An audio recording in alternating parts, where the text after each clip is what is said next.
Hey, welcome to Plant Yourself. I'm your host, Howard Jacobson. Two quick announcements before we get to today's show. If you're interested in becoming a health coach, I'm offering another run due to popular demand for people who can't make 8 p.m. on Wednesday nights, Eastern Time. So we're doing another run of the program, which will meet, the practicums will meet at 10 a.m. on Wednesdays, Eastern Time, U.S., which means if you're in Europe or Africa, that might be good for you. Also, if you're in the U.S. and evenings aren't good and you have free time in the mornings, either 7 a.m. Pacific time or 10 to 11:30 Eastern, then you can participate. If you want to find out more about becoming a wicked effective health coach, you can go to wellstartcoach.com.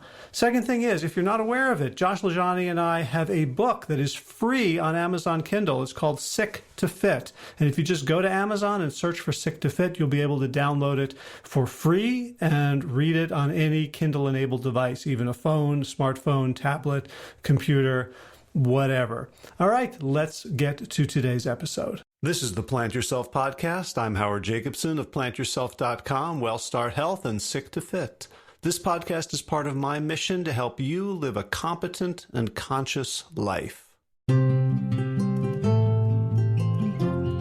So today's guest is Wendy Wood, and Dr. Wood knows more about the science of habit formation and, to our conversation, habit breakage than just about anyone. Because there's a lot of popular books about habit, and some of them are quite good.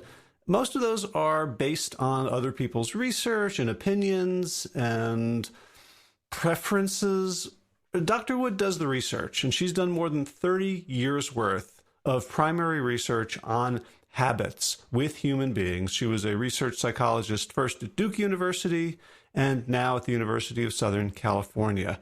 She's published over 100 peer-reviewed papers, and the paper trail of her research demonstrates how curious and creative and tenacious she is, and how she doesn't accept her own conclusions, but wants to put them to the test. In other words, a true scientist, not holding on to dogma because it's what she's made her career out of up till now. She just wants the truth. And when you look at some of the experiments that she describes in her book, Good Habits, Bad Habits, you'll see that she's constantly trying to stress test the current scientific understanding of what makes human beings tick. Dr. Wood's main point is that habits are designed to be outside of our conscious control because they make the brain work more efficiently when we don't have to worry about them. And so anything that we can relegate to habit, any problem solving where the situation in which the problem needs to be solved happens again and again, gets relegated to habit, which is very strong, very resilient, and very resistant to conscious change. And you can see how through our evolutionary history, that would have been a really good thing, that the things that help us survive, eating, running away, the responses to our environment don't get messed up by our momentary thoughts and preferences. But when it comes to the fact that they become bad habits, that's a problem because we really don't have the conscious technology to overcome these unconscious states and beliefs. And so Dr. Wood mainly talks about the idea of friction, about changing your environment, changing your milieu, changing your context so that the bad habits have less of an opportunity to just be mindlessly completed, that you have to think about them, you have to work towards them, and that's the way, through repetition in these new environments, we get to extinguish, to some extent, the habits. Now, I've got to say, while I totally agree with that, I think there's more to the story, and I think one of the shortcomings of academic research is that we don't get to study people in their natural environments. So the difference between university students developing a habit in a lab versus the type of people who tend to be my clients, people who are desperate to change what they eat and how they move and how they think in order to live longer, more full, happy lives, that the issues of identity and willpower and freedom and liberation from these habits takes on a different quality. And I think there's more to it than simply changing environments. However, I think changing environments is a very smart thing to do, and it's often necessary, even when we want to get the fruits, the psychological and spiritual fruits of battling with the habits that we would no longer like to have. Before we get to the conversation, just one quick thing. NOLA, baby, New Orleans, Louisiana, the Josh Howie Retreat, March 5th through 8th is happening in New Orleans. We're going to be walking, we're going to be jogging, running, bicycling, taking streetcars, whatever mode of transportation you need in order to be active in this beautiful city. And we're going to be, basically showing you the clinic on how to eat, how to cook healthy in a sustainable way. Spots are filling up. And if you want to participate, I want to make sure you have the chance. So check out Sick2Fit, that's the number 2, sick2fit.com/NOLA, NOLA, all lowercase. And we'd love to talk to you and see if it would be a good fit. All right, so as you listen to this conversation on changing habits, on breaking bad habits and replacing them with better ones, I encourage you to think about something in your own life that you have been struggling with, that you'd like to shift. I think that will be the most fruitful way to engage with this conversation. So without further ado, Wendy Wood, welcome to the Plant Yourself podcast. Oh, I'm really pleased to be here. Thank you for inviting me. Yeah, I've got so many pages of notes on your book, which is called Good Habits, Bad Habits. So, the only thing I really find fault with is that you don't realize that there is a correct way to put the toilet paper in the roll.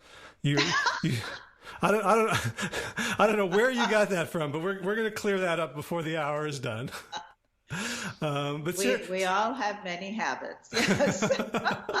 Yeah, I don't like this relativism track here. Anyway, this is a fantastic book, and what I love about it is the subtitle, which goes above, is the science of making positive changes that stick. I have a bookshelf that has maybe a dozen books on habit at this point, and you're really the person who said, like, is this true? Is that true? Like, this all sounds good. Every time I read one of those books, I'm like, yeah, that makes sense. That sounds good. And you're actually putting things to the test. So I'd love to just start with, I'd like to talk to academics as if they're human beings sometimes. And what's the evolution of your own interest in habits and how you decided to go about studying them? That's a good question. I actually didn't set out to study habits. I set out to study how people stick with behavior changes. We all are very good at making decisions to change and starting our journey to a healthier, happier life. We know many of the things that we should be doing to ensure those things.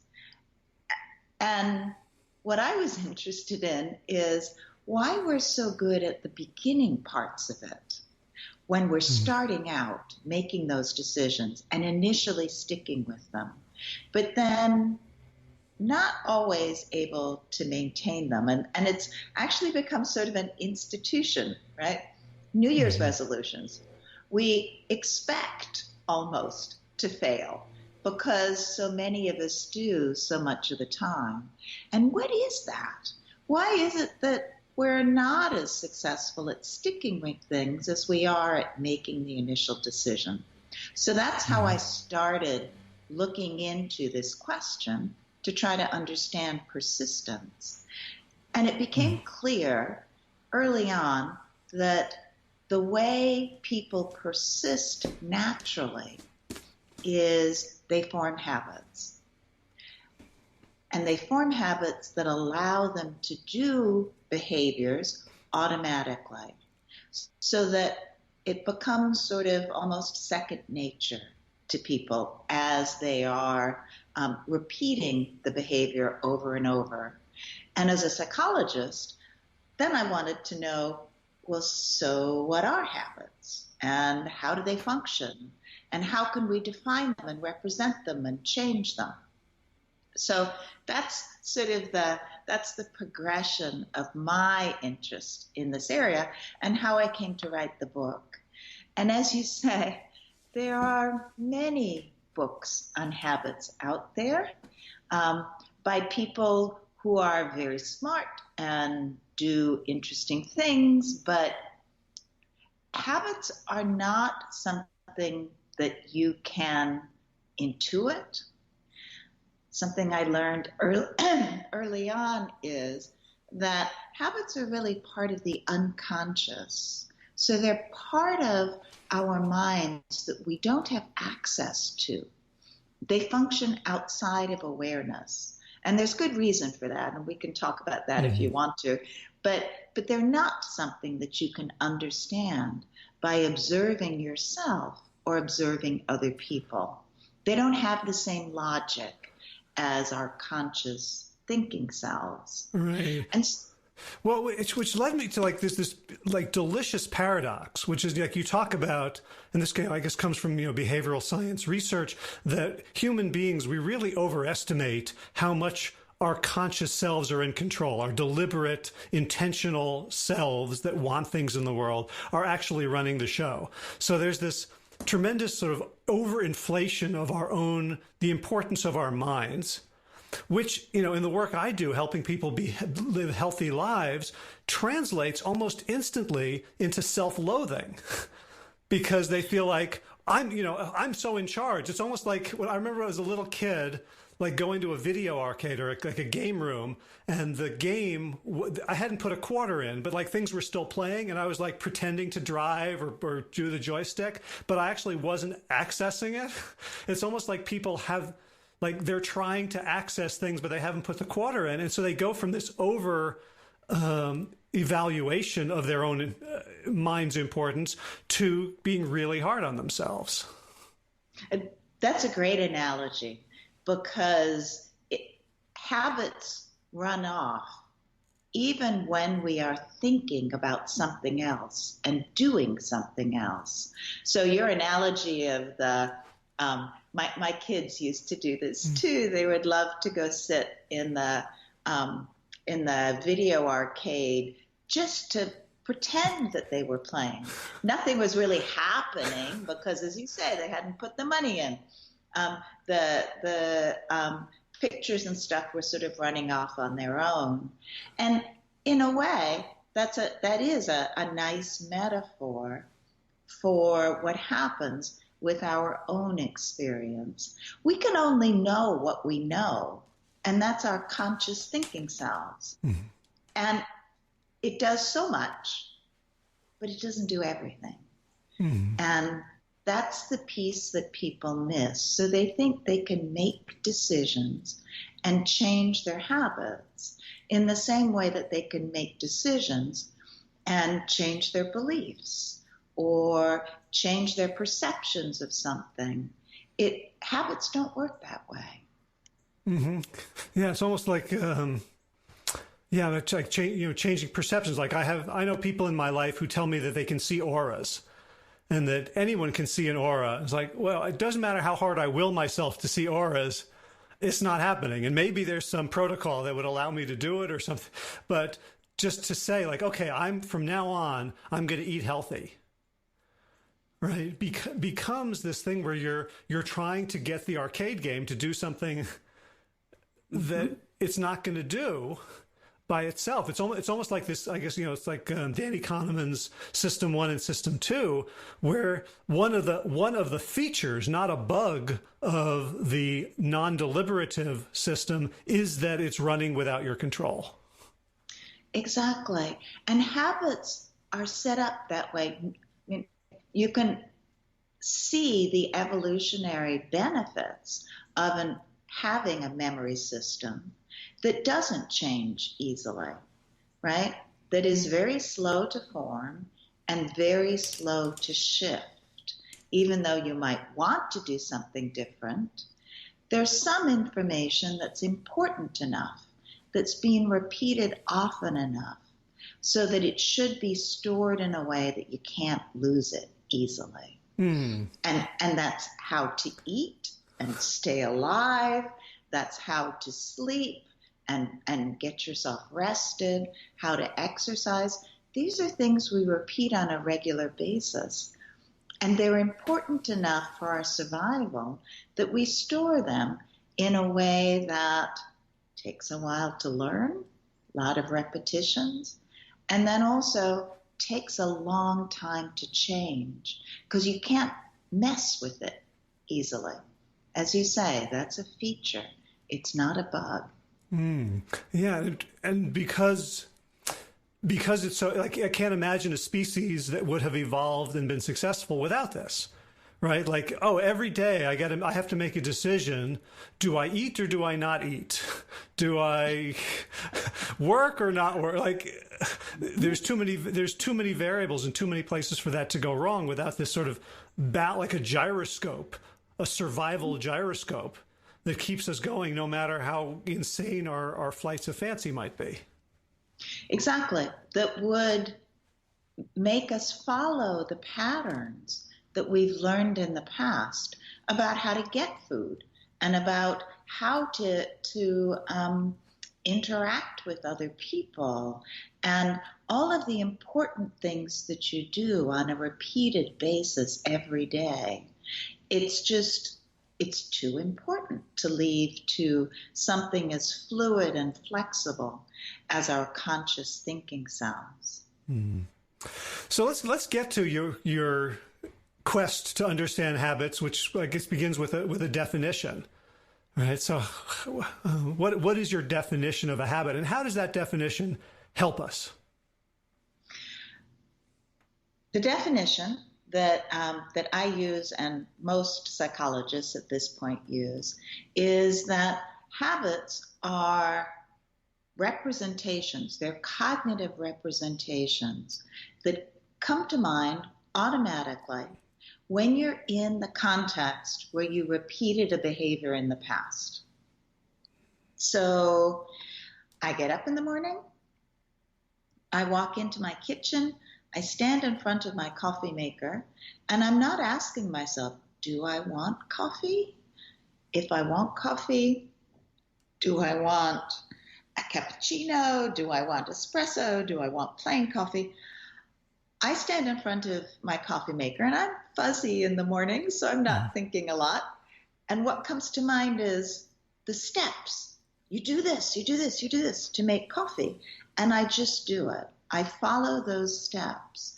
It's amazingly efficient. I don't have to wonder, and I don't even have to ask myself, do I want this?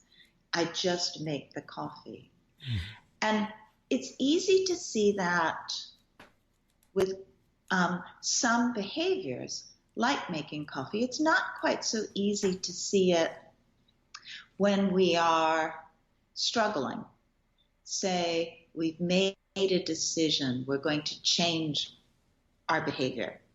Maybe we've decided we don't want to drink coffee anymore. So then we walk into the kitchen and making coffee comes to mind.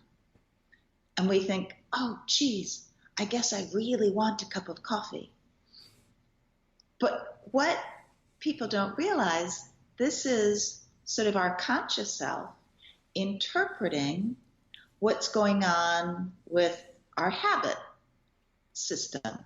Our habit system just brought coffee to mind because that's what we typically do. It's not because we necessarily want it. It's just there. Right. So it's like it's become an equilibrium, right? Like the the valley where the ball comes to rest. Right. So I think you've also said like it's a solution. It's like a time-tested solution to a problem. And like the context is, okay, here's the problem I have to do something in the morning. I have to do something. And coffee is like, look, this has worked a lot in the past. So let's just keep doing that. Exactly. And because that particular solution comes to mind, we tend to assume that must be what we want. And it's how I think we get into this struggle with ourselves of assuming, wow, I must really want coffee, so this is going to be a really hard thing for me to break. And that leads to the misinterpretations that we have about our habits. So when you started thinking about this from a systems one, systems two perspective, what were some of the early experiments that you wanted to run to understand this in a more fundamental or granular way? Well, I've done about 30 years of research on this at this point. So there's many different aspects of habit that we've investigated. I can tell you about how to form a good habit. But I think the biggest challenge that people have is in changing unwanted habits. Mm-hmm. And I think that's what you're going to, that's particularly what an audience like yours is going to be concerned about with the upcoming new year. Right. And, I'm looking at some of my notes here. And like one thing that really struck me is you say pretty early in the book that habits are relatively insensitive to rewards. So like that first cup of coffee, probably was gross, right? It was too bitter and weird tasting, but other people were doing it, and then you did it a few times, and then now you're a coffee drinker, and now you can't get through the day without your caffeine, and it's become a habit.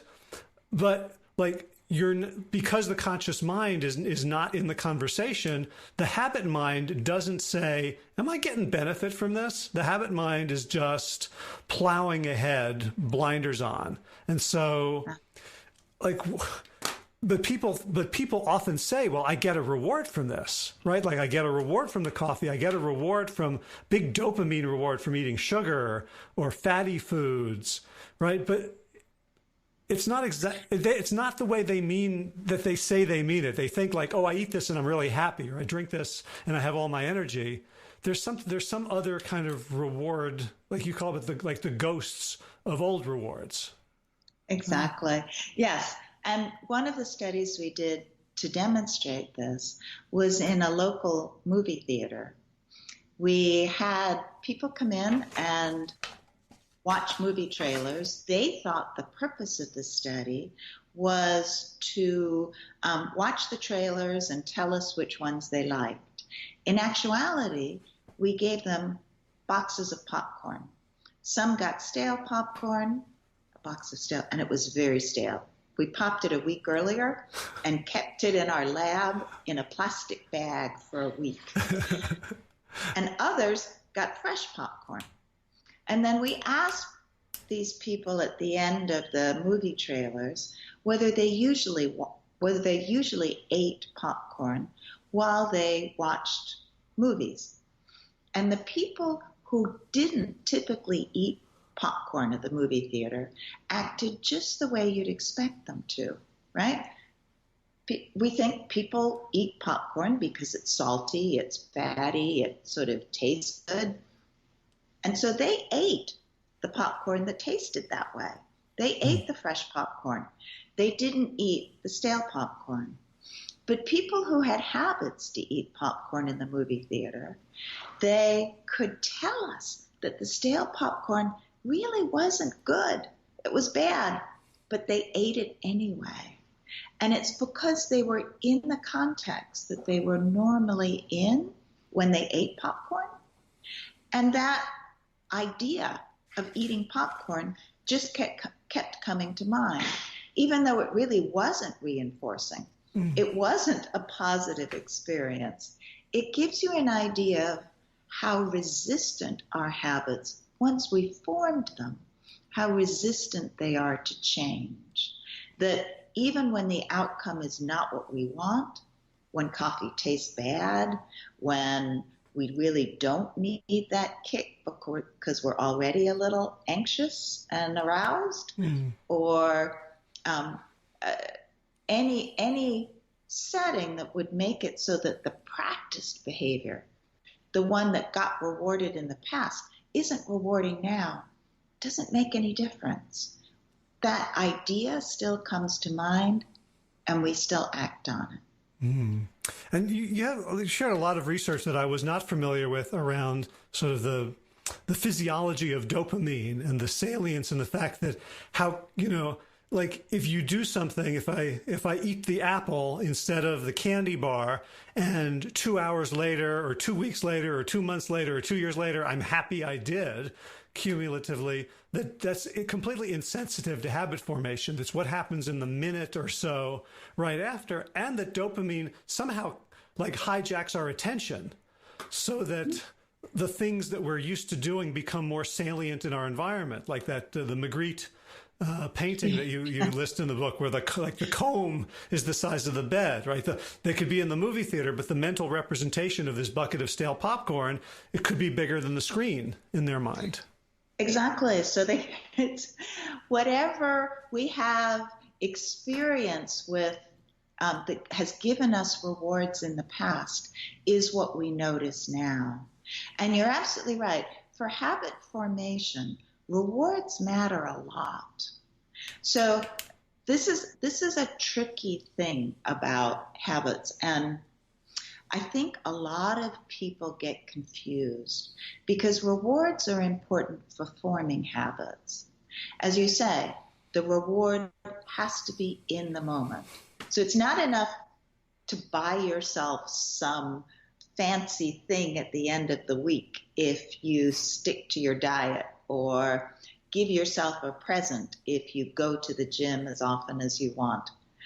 It has to be in the moment when you're doing it. You have to be getting some enjoyment from the experience in order to form a habit.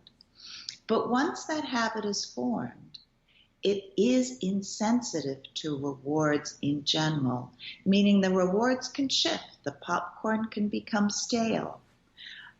The behavior can no longer be really working for you.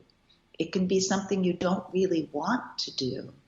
And yet still the response comes to mind, and you act. Most of us just act on the responses in mind because it's easier. Mm-hmm.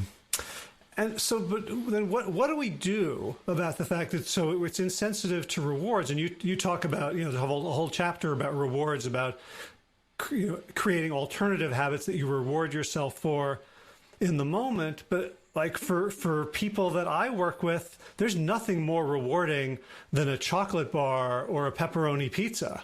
Right, like you'd have to give them like crack cocaine, right? Which is not the direction we want to go with our clients. Exactly, completely understood. The issue with changing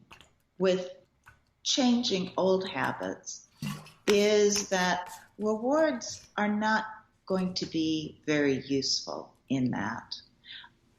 Simply because, as we've said, habit memories shift very slowly. So you're rewarding people for one behavior, but the other one keeps coming to mind because that's their habit. And it's exhausting to keep telling yourself, no, don't eat that chocolate. I should be eating the good thing that my coach, my advisor, my health counselor has told me I should be eating. It's exhausting. Few of us can do that. And that's why there's a couple of tricks to changing unwanted habits that don't actually have to do with rewards. Okay. Well, it's been great talking to you. Now you read my book. No, you've read it. You know it. So one of them we all know, which is the anti-smoking campaigns in the U.S. were one of the most absolutely successful health interventions ever. And what they did is they put friction on smoking. So they started taxing smoking.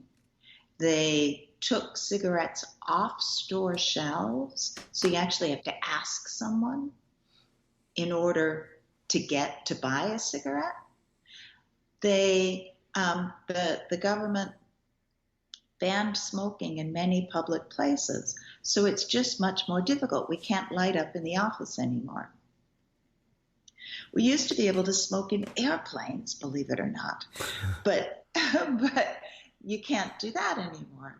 So anti-smoking campaigns did what knowledge of cancer was unable to do. We knew long before these campaigns that smoking caused cancer, but people kept smoking because they had the habit. It was cued by everything around them. So one of the things to control an unwanted behavior is to put friction on it, to make it more difficult.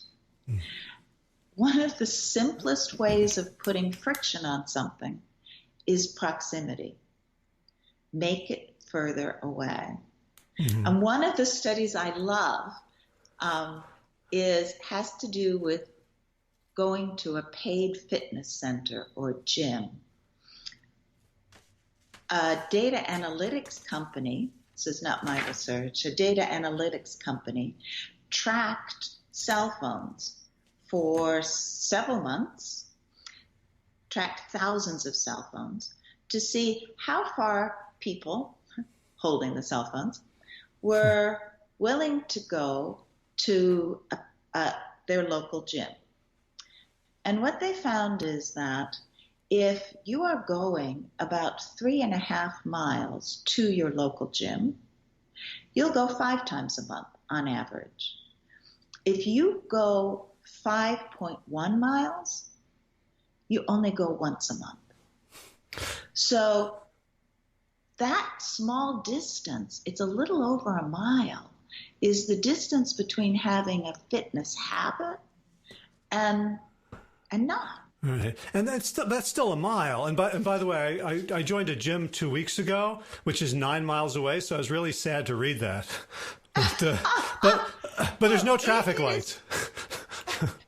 And if it is close to your work or close to your grocery store, some other way to integrate it into your lifestyle, then you will probably go just as often as if it was next door. Well, that's funny, because what I ended up doing was like driving around. There's a little shopping mall there, and I'm like, oh, I could shop there, and oh, there's another dump. I can go to that dump and make one trip, and oh, there's a post office in the 7-Eleven.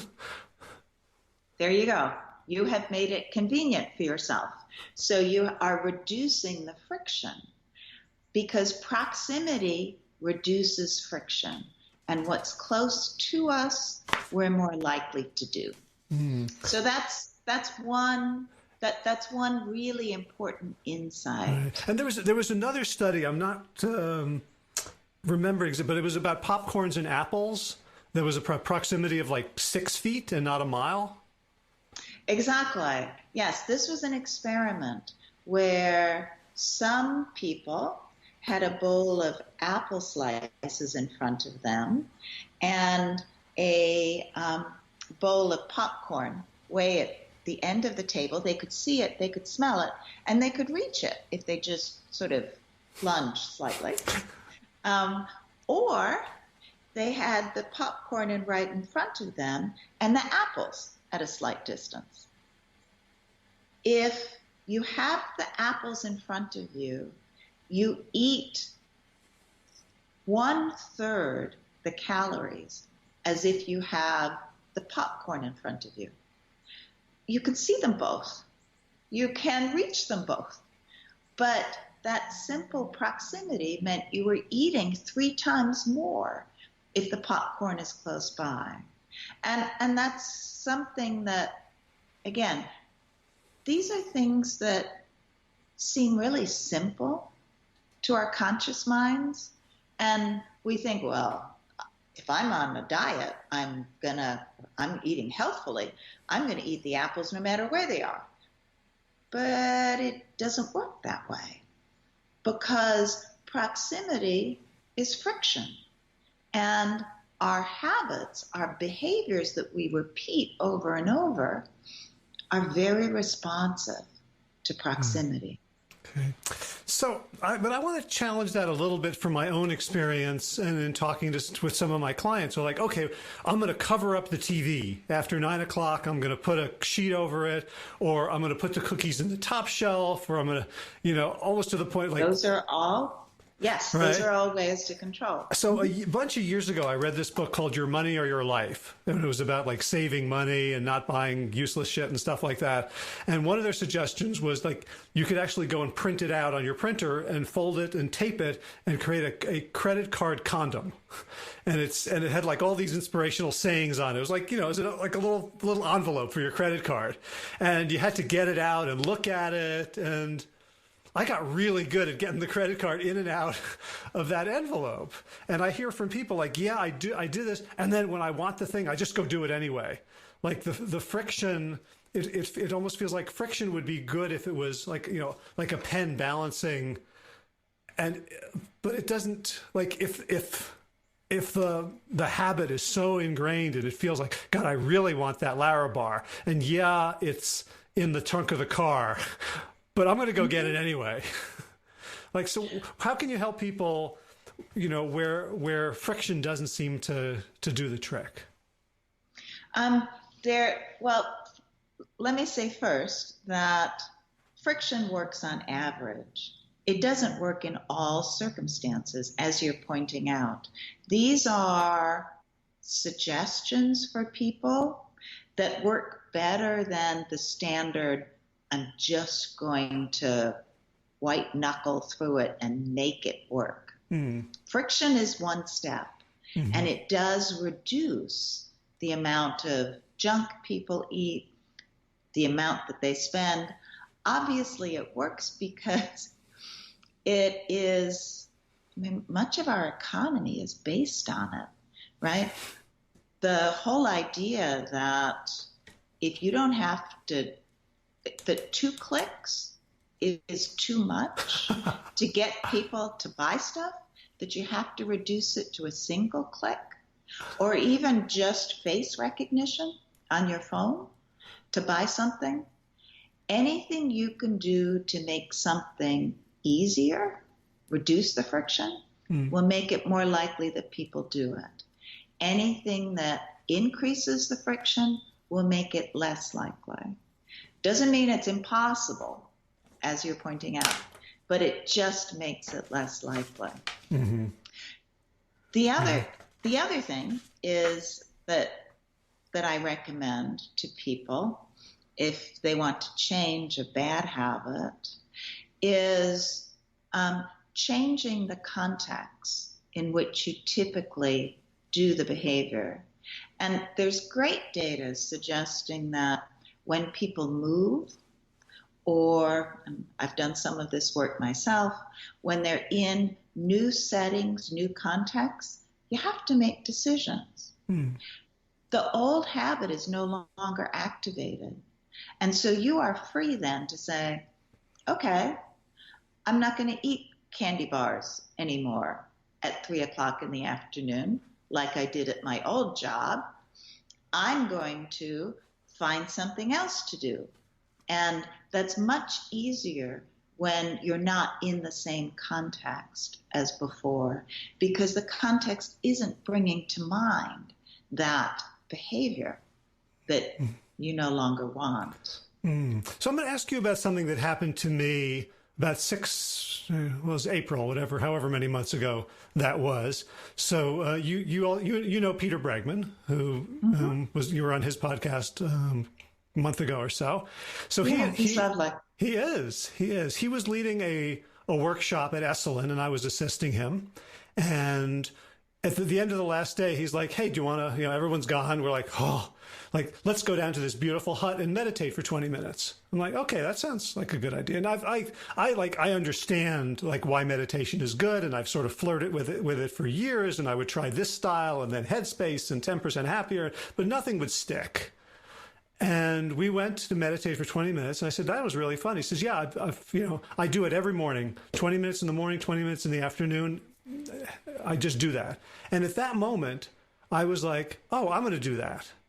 And something happened that I don't understand, but ever since then, I have done it like unerringly, infallibly. And I just felt like at that moment, something like I couldn't have willed it. It's like you talk about trying to make yourself fall asleep or, trying to will yourself into a habit. But being in that space, having that conversation, like I knew at that moment that I was going to do it. And I don't understand that. And I wonder if there's any, context, like can science explain that? Or was I just like graced? I don't know enough about that specific experience to understand why that was enough to change. Typically, the way people start to meditate or do something like that is, as you're suggesting, they find an app or they find some other class that they can use to practice. But then you have to actually automate it. It's not enough to make a decision, I'm going to meditate this morning, I'm going to meditate tomorrow night, on the weekend. It's all too conscious. And our conscious minds are really good at coming up with reasons why we shouldn't, right? Other things that we could be doing instead. So you really want to automate it and do it in the same way each time. And it could be that this was nothing more than a realization to you. I mean, I really don't know enough, but I'm just speculating, that this was a realization to you that it is possible to integrate it into your morning routine and your afternoon routine in ways that you maybe hadn't realized before or practiced before. And it's that kind of routinization where it just sort of becomes a pattern in your day that is what makes for successful meditators. Well, that's one thing he said was like, I just get out of bed and start meditating. It's the first thing I do in the morning. And so I'm like, okay, I'll do that. I'll do you one better. I won't even get out of bed. I'll just scooch up on the pillows and like the first thing I do in the morning. So that, so maybe I was attributing to, to angels and trumpets and fairies, what can attribute to. I found a time and just did it every single day. Yes. And my guess is that it's sort of like, I had a period in my life when I needed to exercise and wasn't, and I couldn't find any time to do it. I was struggling. I had little kids. They always had to go to the doctor. They had play dates. They were fun to be around, and I didn't really want to go off and exercise in the afternoon when I came home from work. I had spent enough time away from them. So it was very hard for me to actually get myself to do it. And after about a year of struggling and feeling really bad about myself, because I weighed much more than I needed to, I figured out that if I went out first thing in the morning, 6 a.m, and I ran until breakfast time, so I was back home to have breakfast with my sons, that I could automate that. And it was horrible to begin with. No one wants to get out of bed at 6 a.m. and go running. It took a real struggle, but after about a month, it just became the thing I did. I didn't even ask myself, do I want to this morning? It just was the thing, as your meditation is. So that speaks to one of the other tricks is repetition. Exactly. And the studies you've done and the study you cite are so interesting and so almost counterintuitive that like you just do something enough and you start liking it. Isn't that funny what our minds do? But there's very good data on this, that once we have done things often enough, we start to like them. There's clear caveats to that too, right? If you really hate vegetables, all kinds of vegetables, there's no way you're going to start liking them just by eating more of them. These are things that might be neutral or might be things that you don't like all that much, but things you hate, it won't matter how often you do them. You're not going to learn to like them. But the things that we sort of don't know a whole lot about, or maybe only sort of dislike, if we keep doing them, we do like them better. Yeah. I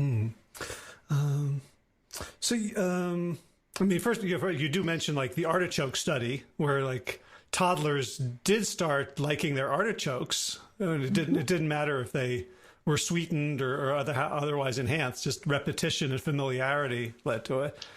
Yes, although there were some who did not learn to like artichokes no matter what happened. Yes, there was about 10% that were. So is that partly I was thinking of that in terms of self-esteem.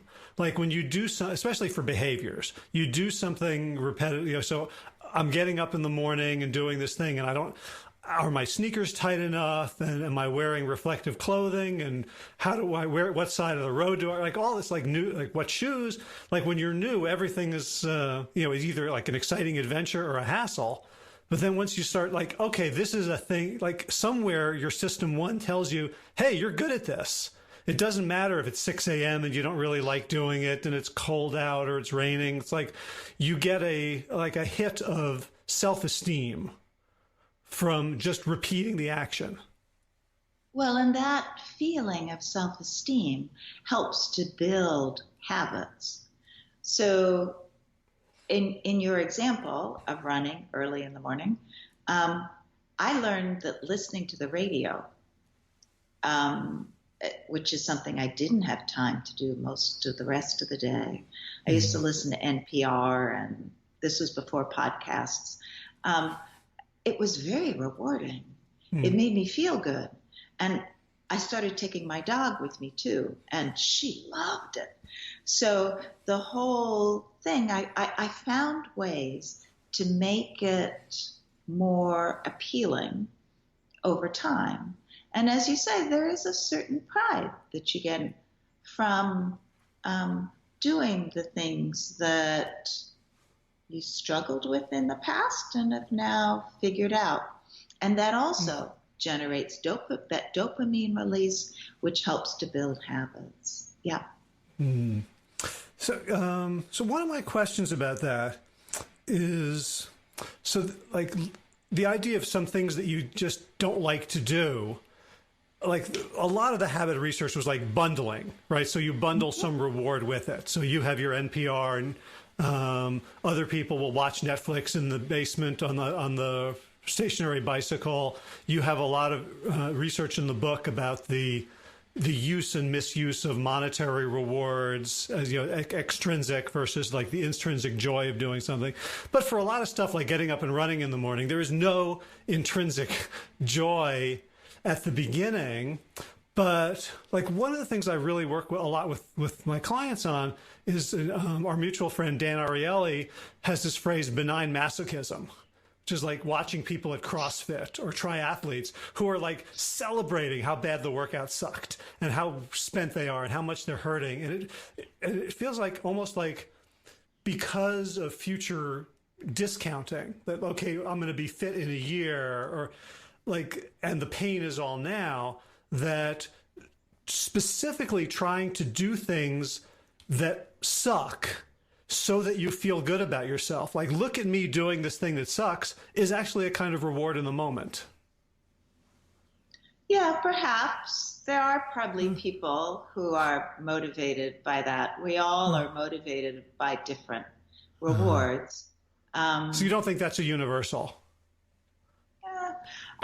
I have a son who is an avid bike rider, and over Thanksgiving, he got together with some of his friends here, and they went up in the mountains, and they went on an outrageous bike ride in the mountains and came home, and they were sharing stories of how gassed they were. So, and they clearly love the bike riding experience. So it's not masochism in that sense. They love the things they get to see and the feeling of being free and fit and challenging themselves. There's so many things that they love about it. But yeah, they joke about it's. It has pain too. I think the habit builds from the positive experiences, the dopamine release, the other good bragging rights. Well, it's just, I mean, I know people, they're 300, 400 pounds and they have this self-image. And the first day they walk around the block, they're like, I'm dragging, everything hurts, and look at me, I did a thing. Yeah, that's pride. Pride. Yes, it's pride, and they should be proud. That's a wonderful thing if you can. It's really hard to exercise when you get a bit overweight. It's no fun. So pride is a big piece of habit formation in that case. Yeah, that's a great way of thinking of it. It's almost like the pride is in magnitude in relation to how hard the thing was. Yeah, for some. Oh, that helps. So the other thing I really wanted to talk to you about was stress, because it was reading about stress and how they affect habits was really obvious after your setup, but I had never thought about it that way. So we think about stress as being a disruptive force in our lives, and you argue that in many ways it's the exact opposite. Can you talk about stress? Yes, we've done some work on this, tracking people and their habits when they're in stressful situations and when they're not. So some of the work we've done has been with college students when they are taking exams, finals, and they're all stressed out, and when they're more calm and less stressed. And what we find is that when people are stressed, they fall back on their habits, which doesn't sound surprising at all, right? Because we all think, okay, so when I get stressed, of course, I fall back on my bad eating habits. I fall back on my bad exercise, non-exercise habits. But that's only half of the story. We also fall back on our good habits. So if you have a strong exercise habit, you're more likely to do it when you're stressed. And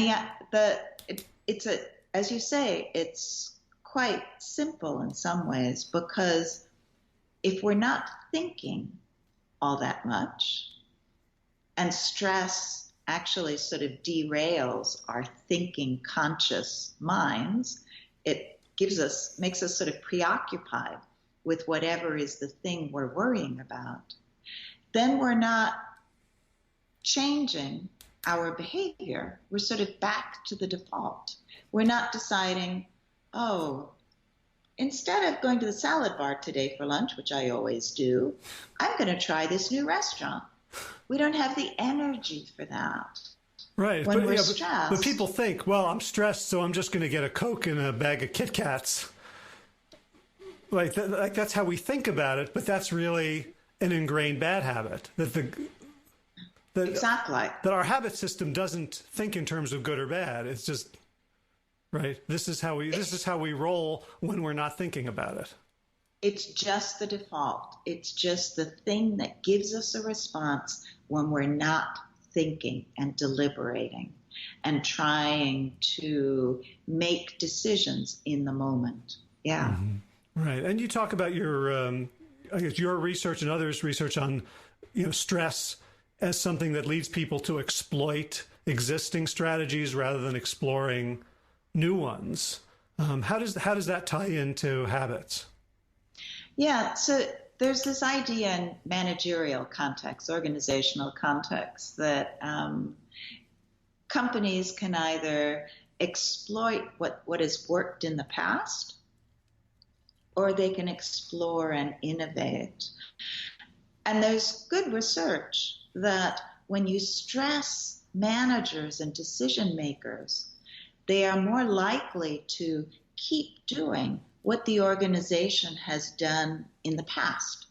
Just like we do as organisms, as individuals, broader companies do as well through the decisions made by managers and organizational leaders.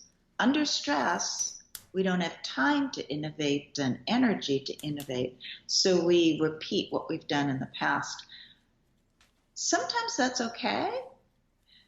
Sometimes it's good enough. In a rapidly changing economy with many new products, new innovations, new technology, that probably doesn't work for you very well. So that exploit past habits only works good enough. It won't give you the ideal response. Right, because I'm also thinking, do a lot of work with people on their stress responses. And I interviewed Stephen Porges, who's written the polyvagal theory, with this idea that for many of us, because of trauma or whatever, that our neurology is set up to interpret everything as stressful. So we're in this constant fight or flight. And I'm thinking for those people, like what this really brought up for me is that people who are in constant fight or flight or in fold, are continually exploiting the ghosts of past rewards. And that they're relying even more heavily on like this. It's not much, but it's all I got. Yeah, because you have to give a response. I mean, this is what the habit system is good at. It's good at recreating what worked in the past. It gives you a response when you're terrified because there's a bear coming at you. And that response that you've practiced to fear in the past is running away. If you just stood there paralyzed, it wouldn't be very functional. So habits are the good enough response. There might be a better response at the time, right? But that's not the one you take. Right. And we don't really have to practice running away from the bear, right? That's sort of ingrained, but we do have to practice not running away from the boss. Yes. Right? Or the email or the car that cut us off in traffic. Exactly. Yes. Times when we need to actually be there and give a response. One that's just good enough is what the habit system gives us. All right. So you had, I think on page 198, there was a phrase that I wrote down because I liked it so much, is that this is related to addictions, but can be expanded, I think, to habits generally, that success can often mean just moving to a non-pathogenic environment, right? Where you're like, and you talk, at length about the Vietnam returning soldiers who were addicted to heroin and the surprising results that most of them simply dropped their addictions as soon as they got home. And this idea that context is so critical to our behaviors. And part of me, as I was reading this, was like, yeah, right on. And part of me was saying, doesn't this fragilize us? That we're now so dependent on environments. And then you told a story in the book that made me say, aha, when you talked about getting your new car with the backup sensor, and when you rented a car that didn't have it, you smacked your bumper. It's like, isn't there a danger of setting up environments that are too conducive to good habits that we then rely on them as opposed to on our own recognizance? I think it's impossible for us to rely on our own best judgment. Our minds aren't set up that way. We think we should be able to, but it takes time to think through what to do to come up with the best solution. It takes energy. And if you had to do that every time you were presented with something to eat, or every time you were presented with some distraction in your life, you would have no time left to do the important things. So we can't think through. It's not possible for us to take that time and energy to think things through. We are reliant on our environments so much more than we realize. And this, again, is our conscious thinking self sort of taking a bit more credit than it should for our behavior, because most of us don't realize that.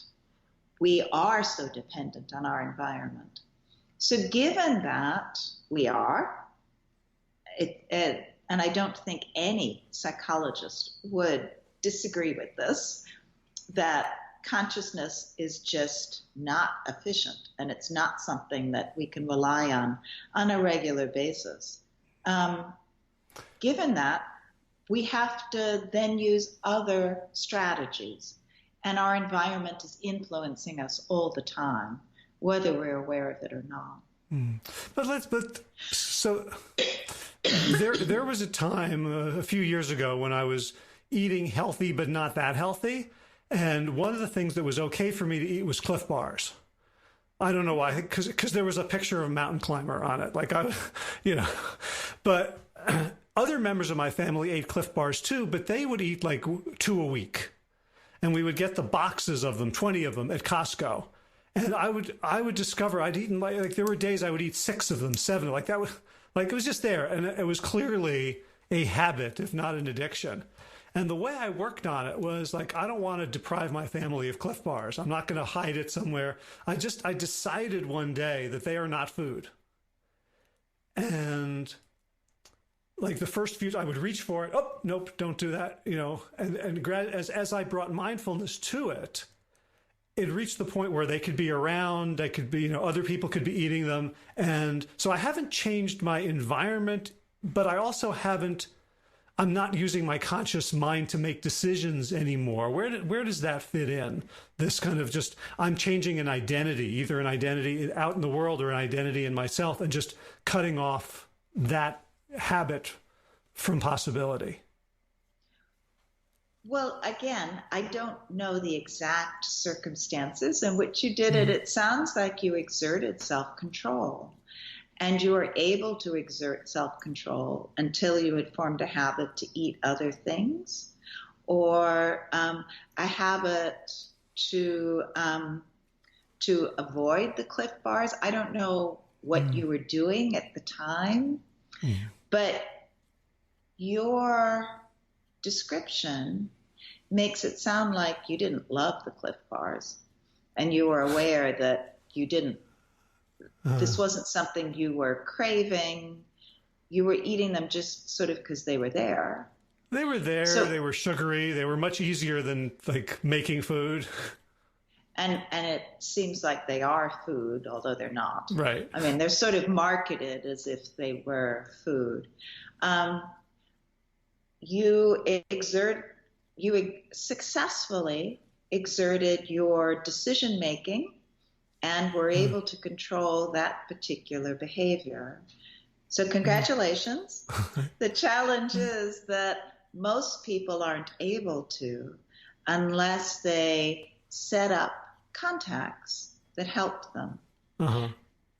And the interesting thing, the reason I included the story about my car is that I actually found those sensor beepings really irritating to begin with. And they bothered me. I thought about them all the time.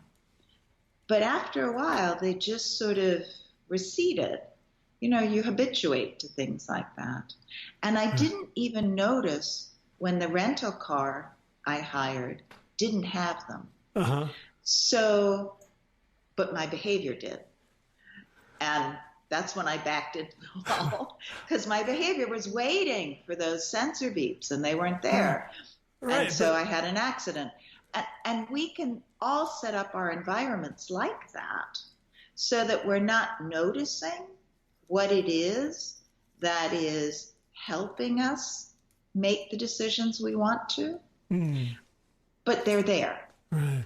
But still, like I rented a car a month ago, 2 months ago, and it had a feature I'd never seen before. It would actually, if you go on cruise control, it would actually slow down if you got too close to the car in front of you. Oh, wow. And I Okay. was terrified of that because after driving it for 3 days, I'm like, I'm good now. Like when I came back to my car that didn't have it, I was seriously worried that I had developed this new, because it didn't take long. So like, woohoo, like I don't have to think anymore. I don't have to hit the brakes. It'll just slow down and speed up. And I've seen like studies of piloting and when things go on autopilot. So I'm just a little concerned that when we make too many things habitual to support good habits, and those are fragile in our environments, that we're not, it's like I want to carpet the world instead of wearing shoes. Well, I'm afraid that in the case of health and eating and exercise, we are highly dependent on our environments. And you're right to be very cautious about temporary changes like that, um, and be very aware of going back to your original. I wish I had been so aware with my car and my rental car. But for so many of our experiences in daily life, these are kind of uniform. There's fast food on pretty much every corner you go to, and there's people eating everywhere. And so the idea is not to learn a strategy that, or set up an environment that's sort of a bubble. The idea is to set up as much of what you can control, and you won't be able to control it all, but to set up as much as you can control to encourage the behaviors that you want and discourage the ones that you don't want. Gotcha. Now, I guess for a lot of people, they say like their eating gets messed up when they travel. But Sure. but if they're if they're traveling 4 times a year, then maybe that's okay to use conscious control. Like it's okay, I'm in an airport. Exactly. I don't know. Let me think, as opposed to all right, I habitually go to Smoothie King or I habitually go to Arby's. Exactly. If it's short amounts of time, conscious control will work. Longer time, the environment's going to win out over you. Gotcha. And It's just the way it works. the last thing I want to ask you about is you have the chapter, what it's called, You Are Not Alone, that I love because I come out of public health. And this, so much about habits and the popular discussion of habits is so individual and can be inflected to blame the victim. And you talk about like, Thaler and Sunstein's nudges to try to get people to do certain things. But when we look at society, like there's this giant nudge to get us to overconsume practically everything. To get us to overconsume, overpurchase, underplan, to distract ourselves from the things that are really important to us. I'm sure you have the same experience that I do. I go out to restaurants and you see a family sitting at dinner at a restaurant, which should be a kind of a opportunity for a family to get together and have a positive experience, and all four are on their cell phones. And it just is, that always makes me sad because it's such a missed opportunity to share. And yes, I think ultimately, because the context is so important, because so many of us are struggling with it, right? 60% overweight or obese. Hardly anyone is saved enough for retirement. We have all of these challenges that are shared by all of us. And that comes from living in this environment. So ultimately, all of us need the same kind of help. And that's probably not going to be completely individual help. it's going to be policy based, as you say. Yeah, because when you talk about these defaults, these equilibria, there's a book by a computer scientist, I think Eliezer Yudkowsky, called "Inadequate Equilibria," and talking about like it's here and nobody can change it by themselves. So he uses like Craigslist as an example, where there's so much scamming. Says, what if we had Dan's List, and Dan's List was exactly like Craigslist, but you had verified profiles? Like, why wouldn't everybody? But if somebody builds Dan's List, no one's going to go to it because everybody's on Craigslist. And so what it would take is something kind of collective and global to get everyone to move to a higher, more functional, happier equilibrium. And that's what you're talking about with policy. Exactly. Exactly, it is. And when you see shared problems, sometimes shared solutions are the most effective. So I got to ask you this: if you were, I don't know, to name the public office of your choice, whether Surgeon General or head of education or human, like as a behavioral scientist, what are a couple of policies that, if you had fiat power, do you think would make the biggest positive difference in the life of the nation?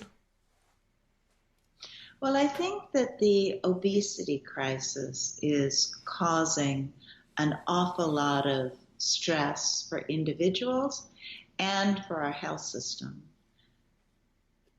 So that's one that actually would be very tractable. We know how to solve that on a societal level because, as I said, we did it with smoking. So we could use the same techniques to help people reorient their diet in a healthier way. These aren't always popular.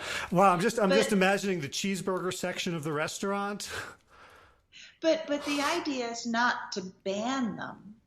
It's just to make them less accessible and to make other options more accessible. So people still have choices. Just as with smoking, we didn't take cigarettes off the market, which was an option, but we didn't. Instead, we just made it a little bit more difficult for people to smoke at the levels they were. And that's certainly, if eating that cheeseburger is really important to you, then you will pay the money for it, including the costs that it levies on our health system, and you would find a way to get it and have it for lunch. It wouldn't be impossible. So there's many ways to help people make the right decisions instead of just organizing public policy in terms of what makes the most money. Right. What I love about your response is that it's not sort of heavy-handed interference. It's actually removing artificial props to the food. Right, like, so this is the cheeseburger. First of all, if we just took into account the cost of the environment and took away farm subsidies, it would already be $50 instead of $5. And then when you tack on the cost of, like, this is just, we're just giving people a cleaner path to consequences. Exactly. Yes, we are. That's a great way to put it.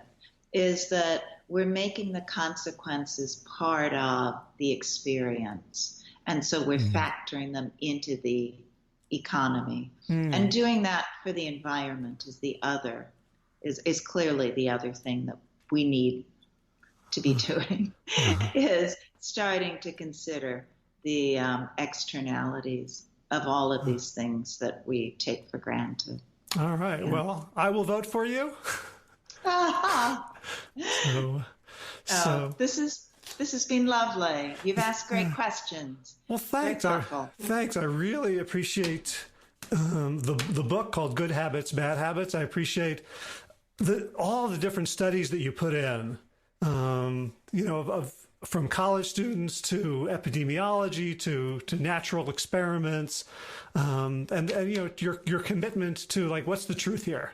So this is very. I feel like the truth is always empowering. So I really thank you for writing the book and for your time. And do you have a place for people to go online if they want to get more and follow your work? Yes. As a researcher, I have my own research website, but probably what people would be most interested in is goodhabitsbadhabits.com, which is a website about the book and where they can learn more about how much they know about habits. Great. And I want to say, the book does contain. We've spoken because I'm interested in the heady parts of this, but it does contain like specific suggestions, examples about how to develop good habits, how to break bad ones, how to use these disruptive moments, how to use context. So it's a cookbook as well as a philosophy of eating. Yes. Yep, I tried to make it very practical, so hopefully people will find it useful. Yep, definitely go get the book. So thank you, Wendy Wood, so much for your work and for taking the time today. Oh, I enjoyed it. Good luck. Thanks. All right, I hope that was helpful. I hope you thought about some habit of yours that you'd like to shift, change, break, make, and applied Wendy's knowledge, wisdom, and experience to that process. If you'd like some help with that, you can reach out to me. I am a health coach. I think I'm a pretty darn good health coach. And if you'd like a year of unlimited laser coaching from me, I have 2 slots available this month. And you can find out all about the process at plantyourself.com/laser, LASER, all lowercase. I think you'll be pleasantly surprised by the price for the value that you get. A year of unlimited short laser-focused coaching sessions with me scheduled at your convenience. So if you're a fan of the podcast and you'd like to support the mission of the show, please subscribe and leave a review on Apple Podcasts or wherever you get your podcasts. If you would like to find out more about our retreats, go to sick2fit.com, sick2fit.com. As I said earlier, the next one is coming up in March in New Orleans, Louisiana.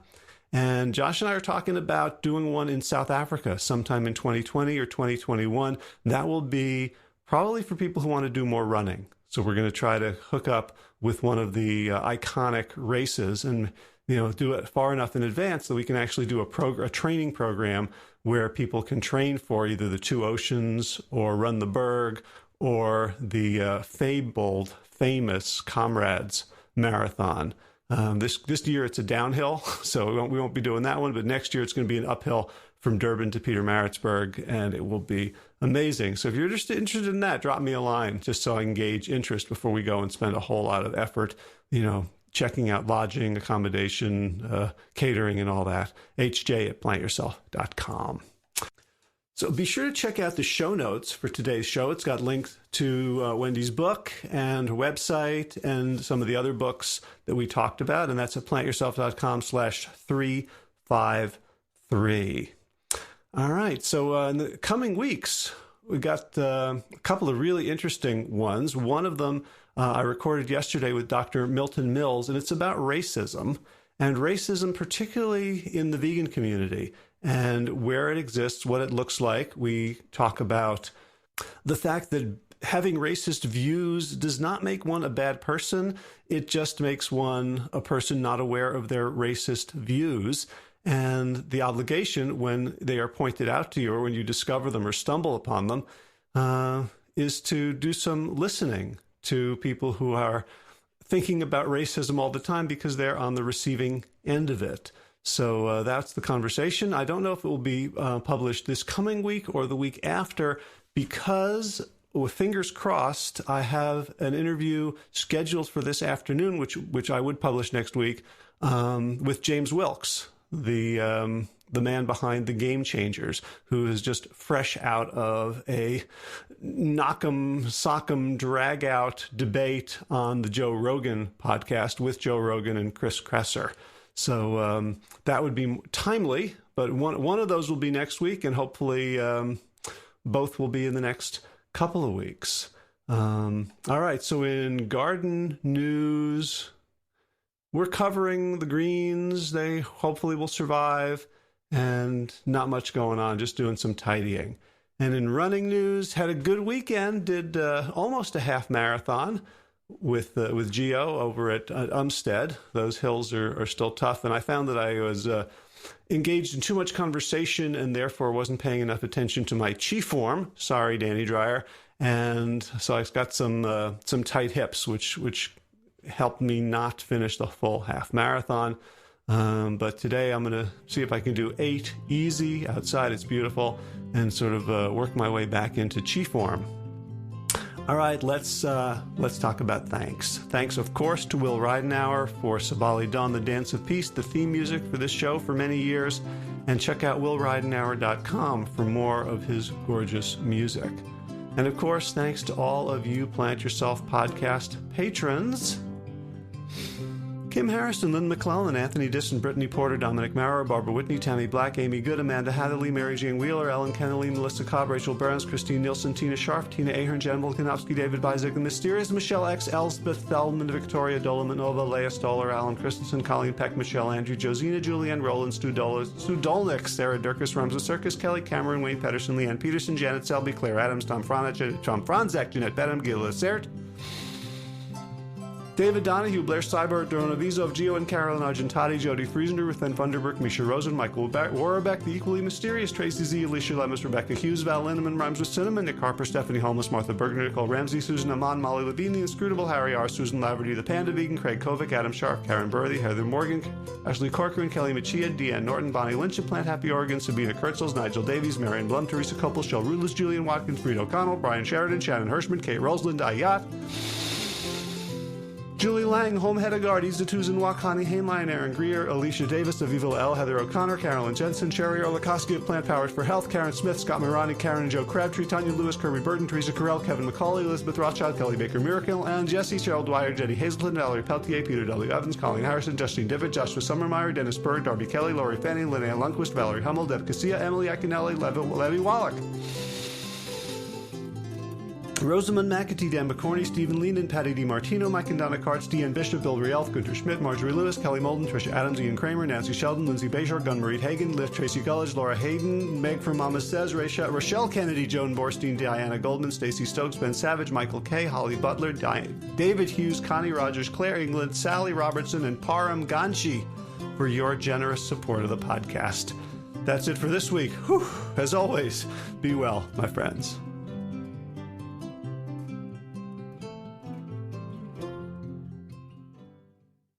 So if you appreciate the Plant Yourself podcast and would like to help support the mission of the show, there's a few easy ways to do it. One is to just go to wherever you get your podcasts and leave a review. Let other people know about it. Give us some stars. Give us some love.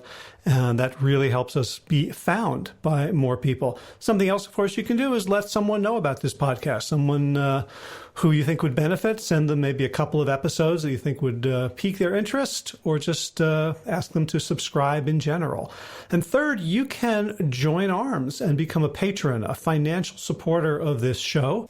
You may have noticed that there's no advertising in the show, and it's free for everyone, and it's supported, paid for by those who can afford it. So if you would like to make a one-time contribution or an ongoing monthly pledge, you can do so at plantyourself.com/gift.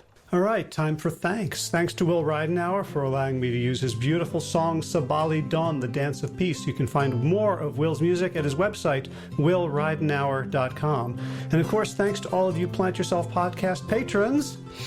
Kim Harrison, Lynn McClellan, Anthony Disson, Brittany Porter, Dominic Maurer, Barbara Whitney, Tammy Black, Amy Good, Amanda Hatherley, Mary Jean Wheeler, Ellen Kennelly, Melissa Cobb, Rachel Behrens, Christine Nielsen, Tina Scharf, Tina Ahern, Jen Volkanovsky, David Bizek, The Mysterious, Michelle X, Elspeth Feldman, Leah Stoller, Alan Christensen, Colleen Peck, Michelle Andrews, Josina, Sarah Durkis, Rhymes with Circus, Kelly Cameron, Wayne Pedersen, Janet Selby, Kara Adams, Tom Franzek, Jeanette Benham, Gil Lacert, David Donahue, Blair Cyber, Dorona Vizov, Gio and Carol Argentati, Jody Friesner, Ruth Van Funderburg, Misha Rosen, Michael Warbeck, The equally mysterious Tracy Z, Aviva L, Alicia Lemus, Rebecca Hughes, Val Linneman, rhymes with cinnamon, Nick Harperson, Martha Bergner, Susan Amon, Molly Levine, the inscrutable Harry R, Susan Laverty, the Panda Vegan, Craig Kovic, Adam Scharf, Karen Burry, Heather Morgan, Kelly Machia, Deanne Norton, Bonnie Lynch, Plant Happy Oregon, Sabina Kurtzels, Nigel Davies, Marion Blum, Teresa Copel, Julian Watkins, Breed O'Connell, Shannon Hirschman, Linda Ayat, Colm Hedegaard, Isa Tuzawa, Connie Hainline, Aaron Greer, Alicia Davis, Heather O'Connor, Carolyn Jensen, Sherry Orlikowski of Plant Powered for Health, Karen Smith, Scott Morani, Karen and Joe Crabtree, Tanya Lewis, Kirby Burton, Teresa Carell, Kevin McCauley, Elizabeth Rothschild, Ann Jesse, Cheryl Dwyer, Jenny Hazelton, Valerie Peltier, Peter W. Evans, Colleen Harrison, Justine Divitt, Joshua Summermeyer, Dennis Bird, Darmy Kelly, Laurie Fanny, Linnea Lundquist, Valerie Hummel, Emily Iaconelli, Levy Wallach, Rosamund McAtee, Dan McCorney, Stephen Lehman, Patty DiMartino, Mike and Donna Karts, Deanne Bishop, Bill Brielf, Gunter Schmidt, Marjorie Lewis, Kelly Molden, Tricia Adams, Ian Kramer, Nancy Sheldon, Lindsay Bayshore, Gunn-Marie Hagan, Tracy Gullich, Laura Heaton, Meg from Mama Says, Rochelle Kennedy, Diana Goldman, Stacey Stokes, Ben Savage, Michael Kay, Holly Butler, Diana, David Hughes, Connie Rogers, Claire England, Sally Robertson, Param Ganchi, Amy Daly, Brian Tourville, Mark Jeffrey Johnson, Josie Dempsey, Karen Schmidt, Pamela Hayden, Emily Perryman, Olga Sidorowska, Allison Corbett, Richard Stone, Lauren Vaught of Edible Musings, Aaron Hasty, Sean Owen, Sagar Nayak, Erica Piedra, and Danielle Roberts for your generous support of the podcast. That's it for today. As always, be well, my friends.